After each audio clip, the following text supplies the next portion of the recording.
Hello everyone, my name is Lowko and welcome to some more StarCraft 2 Legacy of the Void. As you might have already guessed by the title of this video, there's gonna be a couple of changes coming to Legacy of the Void. While Legacy of the Void isn't even out yet, and it isn't even like in beta yet and whatnot, Blizzard already started communicating changes to the multiplayer development, which is pretty cool, to be honest. I actually really like that they're like sharing this sort of information, because as you guys know, I've been pretty vocal about the whole thing, and you know, it's cool to actually read what they are going to be changing. It's actually a pretty damn long post as well. So I'm gonna be reading all of it, and I'm gonna be giving you my thoughts on all of the changes so far.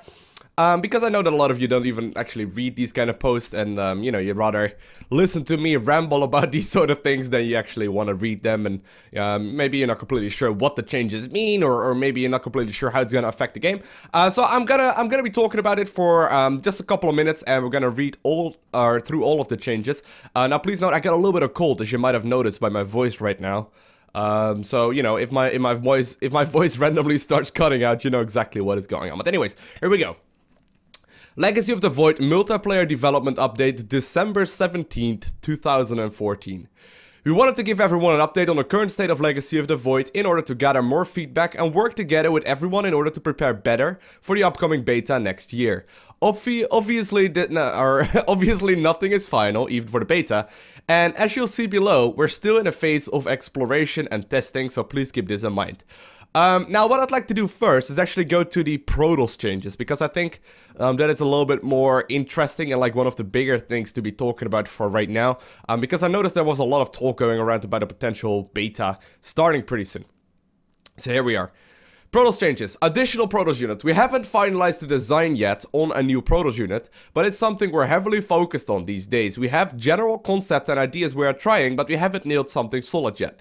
Generally speaking, we are experimenting with allowing Protoss to play a more aggressive containment game in the early game by utilizing a new unit. We feel like this would give Protoss a variety in openers and blah blah blah blah blah. So basically what they're saying right here is that all of the changes, you know, described above this aren't as big as this one right here. They're basically saying there's a very big chance that we will add a second unit to the Protoss arsenal of weapons, which would be, which would be more than fair, to be completely honest, because obviously the Zerg got 2 new units and the Terrans got 2 new units as well. And you know, the fact that they need to add another unit still in the game actually is a huge thing. So that means we're definitely not gonna see beta until this new unit is at the very least like, you know, a little bit more finalized than it is right now, because, well, when you read it right here, there's not that many things that have announced about it yet. So what they're looking for is an early game unit with slow movement speed. It has a phase shift ability. The unit goes completely invulnerable for X amount of seconds on a short cooldown to be able to move in and harass and get out in a different way compared to, say, like Stalker harass, and doesn't counter core units for cost.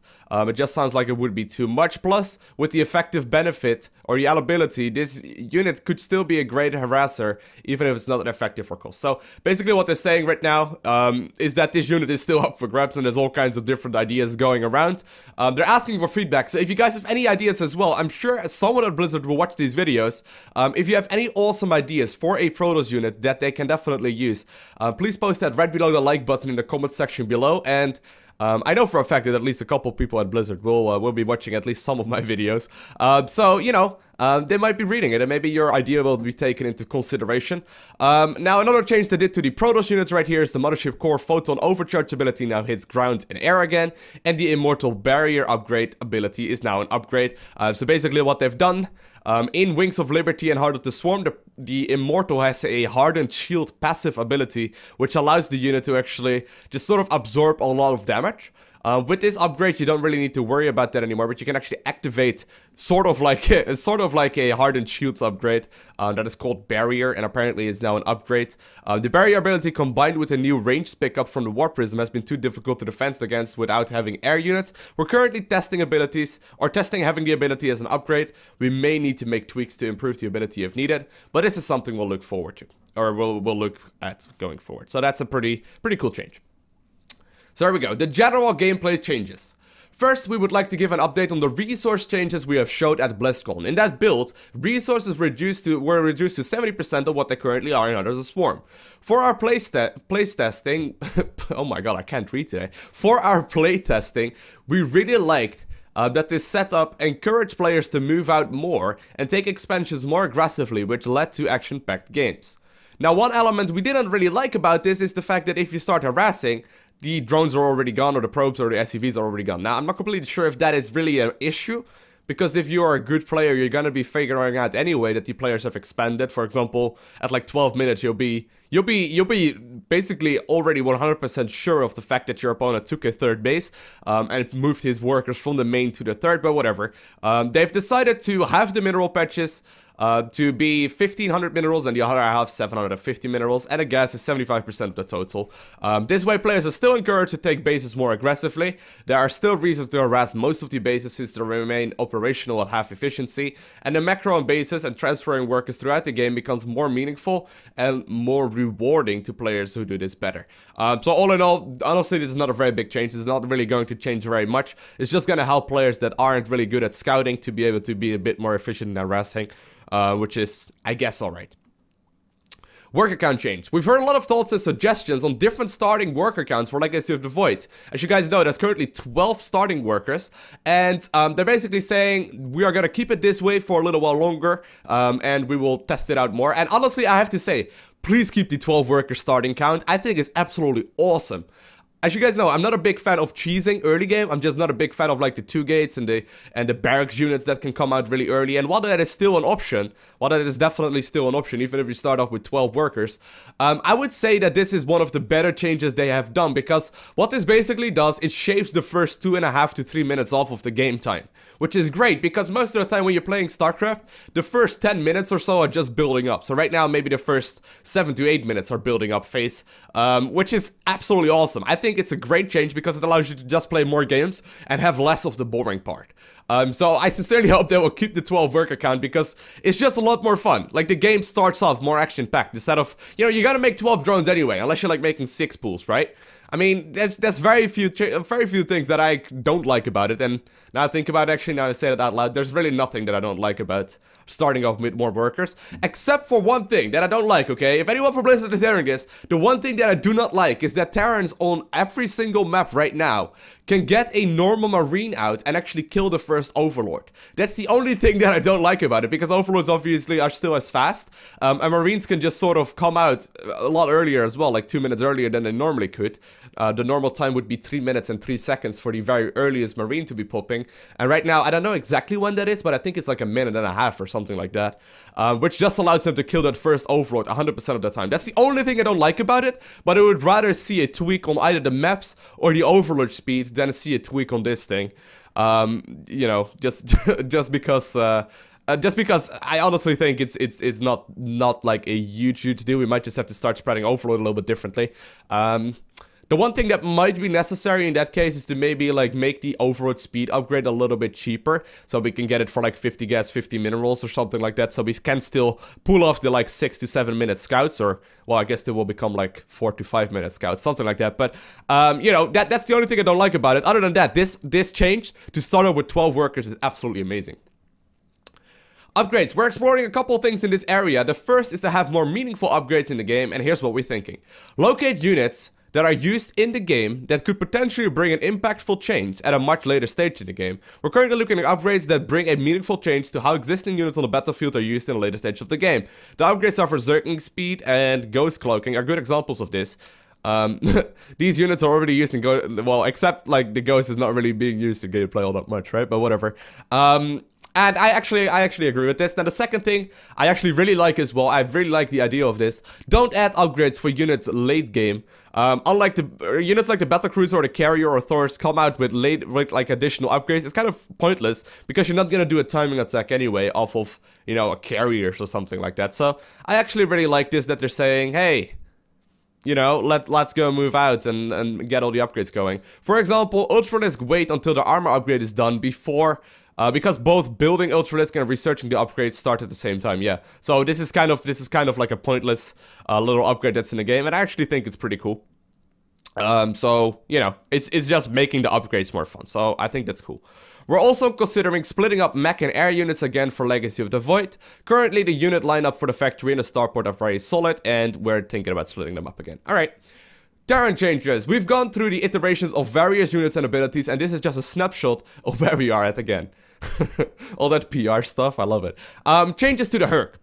The main things we didn't like about the Herc were too much overlap with the Hellbat. I've covered that in a video as well. And the grapple ability isn't really needed for the unit to function well.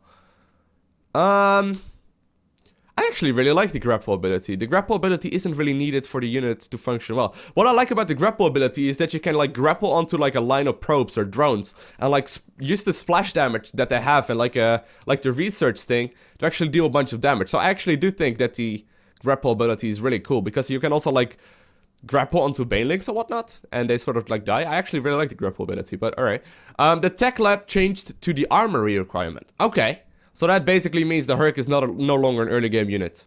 No longer deals splash damage. Oh, okay. No longer effective for cost. The grapple is to target ground and when landing from grapple, knocks enemy units in that area back. Oh, alright. So instead of them like... Okay, so they basically knock enemies back. Okay, that's kind of interesting. One of our goals with the Herc is to help give Terran an advantage versus Zerglings and Banelings and encourage the Zerg player to switch tech. By adding a knockback to the grapple, the Herc can counter Banelings in a way that makes the ability more core. I actually don't really like this. I actually really like where the Herc is at right now.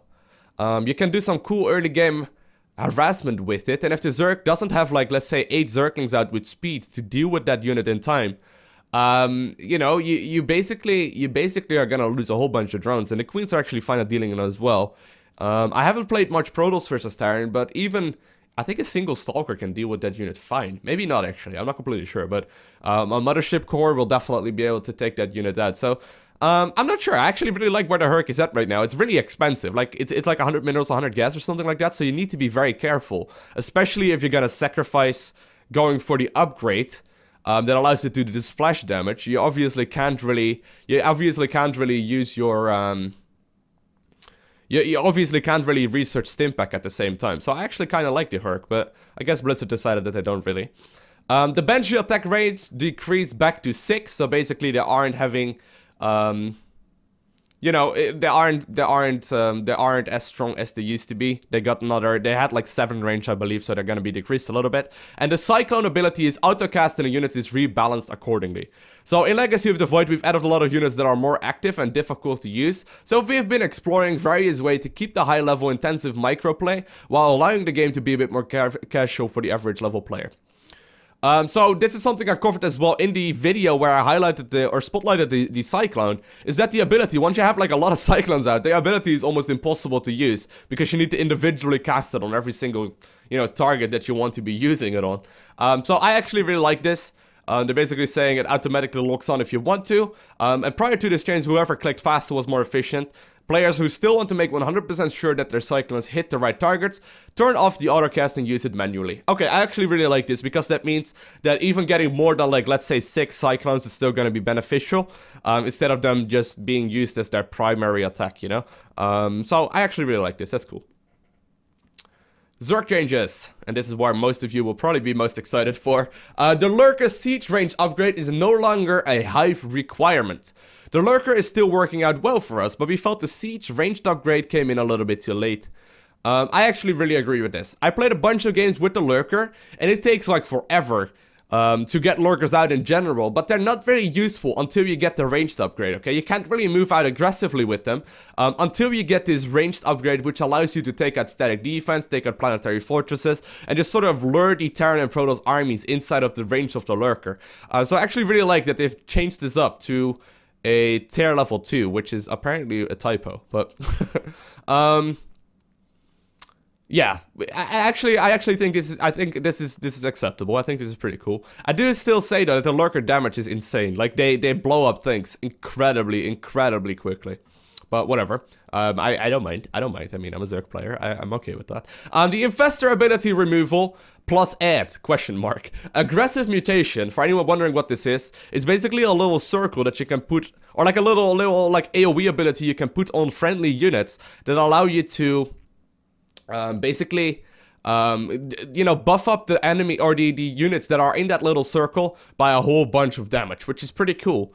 But the aggressive mutation was only really effective when combined with Zerglings, because obviously it's a little circle, and they give a flat increase in damage. And Zerglings are gonna be most benefited by that because they're really small. If you would cast it on Ultralisk, you can maybe fit like 3 Ultralisk in there, which isn't gonna be nearly as efficient as the Zerglings are. Obviously, if you can fit like 50 Zerglings in there, it's gonna be a lot better.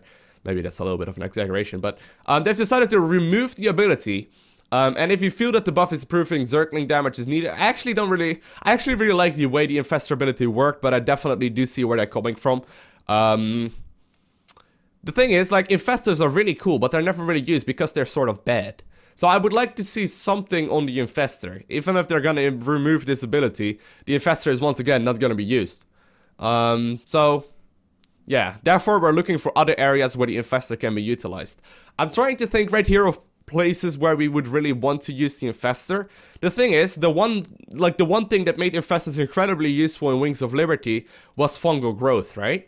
What you could do is actually use fungal growth and spam infested Terrans, but they nerfed them really hard. So infested Terrans benefited from the missile upgrade. So if you played Roach Hydra, you could actually spawn infested Terrans and they would benefit from those upgrades, making them significantly stronger. But they decided to remove them to be you know, relevant, basically with their upgrades, and the what is it called? Fungal growth ability turned into a missile. So basically what it used to be is that you could just insta-cast it, and right now it's a missile that you need to be landing. I think maybe at the very least reverting the infested Terran upgrades, so that they do benefit from the missile and the armor upgrades would be pretty cool, making them a lot more efficient. And maybe even reverting the fungal as well, but honestly I'm not the biggest fan of that unit either. What I would really like to see, even though they've already removed it, they've already removed Neural Parasite. I think Neural Parasite is a genius ability. You can take control of an enemy unit, which is awesome. It used to be a time where you would counter Immortal Sentry all-ins by basically Neural Parasiting the Immortals, and it was ridiculously strong because they would just shoot at their own Stalkers, right? I thought that was absolutely awesome. The thing is, they removed the range, or they reduced the range rather, of the Neural Parasite ability, and they just sort of, you know, like they became pointless after that. I believe the range went from like 9 to 6 or something like that, making them way too easy to snipe with Stalkers. So either I would add like 2 armor or something to Infestors, making them a lot beefier and reverting the Infested Terran upgrade, or I would add a ranged increase to Neural Parasite and obviously add the ability back in the game, making them useful again, because I love the way Neural Parasite worked. I think it's an amazing ability. You could even like Neural Parasite a probe and start making freaking Nexuses and start pushing with Immortal Roach, silly things like that. Not really something at pro level, but I think it's a really cool ability, and I think they should be looking at it once more, because Neural Parasite is really cool. Anyways, Zerg anti-air versus mass air strategies. Now this is the one thing that I probably have the most to say about. It's actually the very last change as well. We're currently trying out an ability on the Viper to help deal with large numbers of air units, but not small numbers of them. This is a new ability that deals AoE dot damage, so damage over time enemy, or damage to enemy air units. If only a few air units are in play, it'll be easier for the opponents to micro against this ability, whereas when the air units count gets really high, dealing with this ability will be exponentially more difficult. We've tried out abilities like this in the past, and we've experienced a couple of problems. So basically, giving a damage over time AoE ability to the Viper gives a couple of problems. First off, counter micro on the opposing side is just to kill the unit that has the damage over time on it. Alright, this is problematic because it's not difficult to just select everything you have and kill the one afflicted unit. Design-wise, this type of enemy reaction is also problematic because it just becomes a Doom type spell and not the spell we've been going for. To solve this, we tried versions in the past where burst damage goes quickly through if the unit is killed. The problem in this case is that if you can't... Okay, blah blah blah. In order to solve both of the issues, we're trying a version where if you use the ability, the effect is applied to the enemy air unit, but the unit is killed before the damage over time damage expires. The damage over time damaging effect still remains flying. Okay, blah blah blah. Okay, it's very cool. We haven't had much testing of this ability yet, and even though we're not sure if the Viper is the correct unit for this ability, the general idea of exploring a late game Zerg anti-air versus mass army comps is something we are focusing on. And this is the one thing that I have to say the most about, I suppose.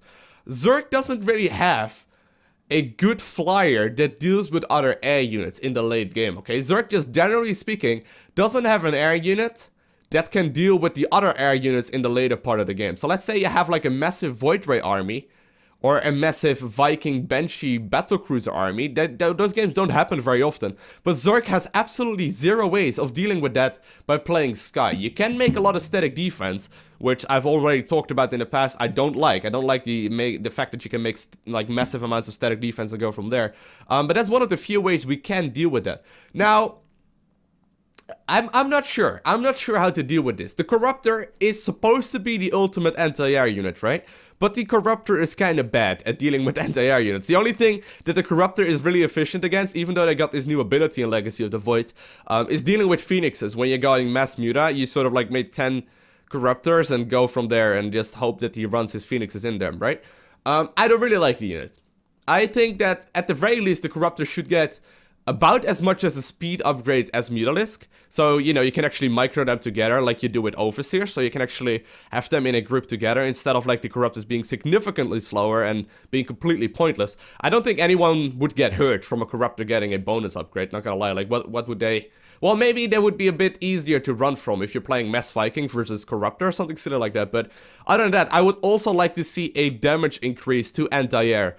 Just a flat damage increase for Corruptors, because right now they're kind of pointless, especially versus Protoss Air. And on top of that, I would also like to see an armor change on the Corruptor. Right now, units such as the, the Void Ray deal bonus damage to armored units, such as the Corruptor. And the Corruptor is supposed to be the ultimate anti-air unit, and I think they're probably the worst anti-air unit right now in the game, because they can only shoot air, and they're really poor at that. They don't deal a lot of damage. Obviously, the one problem with that comes when you need to make massive amounts of them, because you can spend all of your gas and make all of a sudden like 20 Corruptors and deal with them that way. So what I would like to see is an increase in cost. So maybe make them like 150 gas, which is really expensive, but at the very least it makes them better. Give them a speed buff so they actually fly just as fast as Mutalisk and Overseers. And give them a different armor type as well as a flat damage increase, which would change the unit completely and make them a lot more efficient versus anything anti-air. And maybe do some shenanigans as well with the Blinding Cloud ability that the what's it called? The Viper has, allowing it to affect air, because right now it doesn't affect air, so that means that the Protoss and the Terran opponents have just a very easy time dealing with it. And it would also actually switch out like these boring Brute Lord v Brute Lord games in Zerg vs Zerg, so you can actually use some Blinding Cloud micro to try and actually stop these units from launching. I think there would be some better changes than what they've discussed right here, although I do like the idea of making the Viper a little bit less of a spellcaster and maybe a little bit more as a Viper. But anyways, guys, I hope you liked my thoughts on these changes. As always, make sure to leave your thoughts right below that like button in the description or in the comment section of this video. And other than that, I want to thank you guys all for watching. Have an amazing day. Do not forget to smile, and I'll see you in the next one. Bye!